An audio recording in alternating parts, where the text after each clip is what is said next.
Hi friends, இன்னைக்கு நம்ம சேனல்ல உளுந்து இல்லாத இட்லி எப்படி செய்யறதுன்னு பார்க்கலாம். இந்த இட்லியை பாருங்க எவ்வளவு சாஃப்ட்டா இருக்குதுன்னு, ரொம்பவே சூப்பரா இருக்கும். இந்த இட்லியை எப்படி செய்யறதுன்னு பார்க்கிறதுக்கு முன்னாடி நம்ம சேனலை ஃபர்ஸ்ட் டைம் பார்க்கறீங்கன்னா Subscribe பண்ணி வெச்சுக்கோங்க. பக்கத்துல இருக்கிற பெல் ஐகானை கிளிக் பண்ணி வெச்சுக்கோங்க. நான் இதுக்கு முன்னாடி பவர் கட் சமயத்துல யூஸ் பண்ற மாதிரி இட்லி செஞ்சு போட்டுருந்தேன். அதோட லிங்க் டிஸ்கிரிப்ஷன்ல கொடுக்கிறேன். இதுதாங்க இட்லி ரவை 1 கப் எடுத்துர்க்கேன். அதை வந்து மிக்ஸி ஜார்ல சேர்த்துக்கலாம்.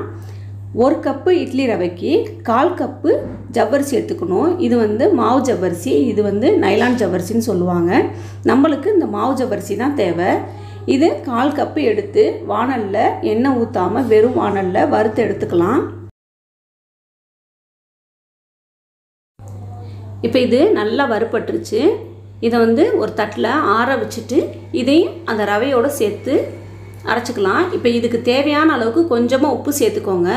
உப்பு சேர்த்துட்டு நல்லா நைஸாக அரைச்சி எடுத்துகிட்டு வந்துடுங்க.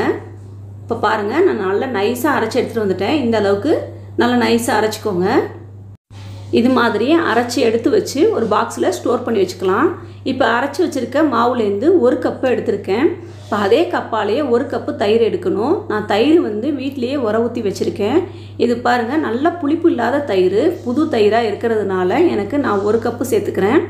நீங்கள் உங்களுக்கு ரொம்ப புளிப்பான தயிராக இருந்துச்சுன்னா 1/2 கப்பு சேர்த்துக்கோங்க.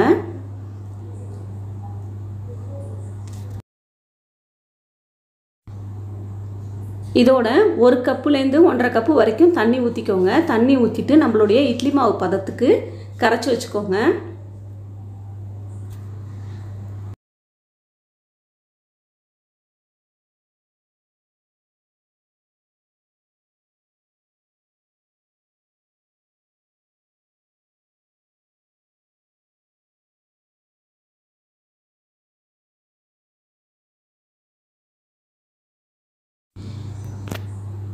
இந்த அளவுக்கு கட்டி இல்லாமல் இந்த திக்னஸ் அளவுக்கு கரைச்சி வச்சுட்டு மூடி வச்சு ஒரு 10 நிமிஷம் அப்படியே இருக்கட்டும். இப்போ 10 நிமிஷம் ஆயிடுச்சு.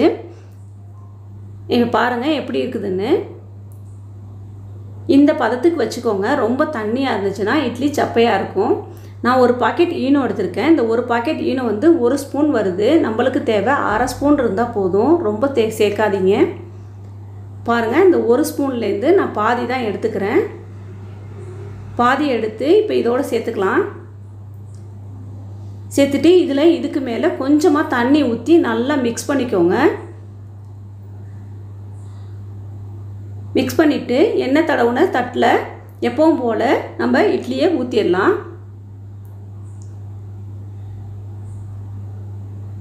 மாவு வந்து ரொம்ப தண்ணியாக இல்லாமல் பார்த்துக்கோங்க.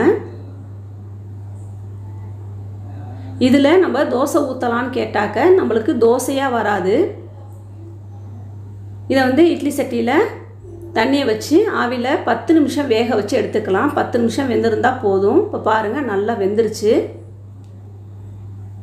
பாருங்கள், தட்டில் இருந்து அழகாக இட்லியே எடுக்க வந்துடும்.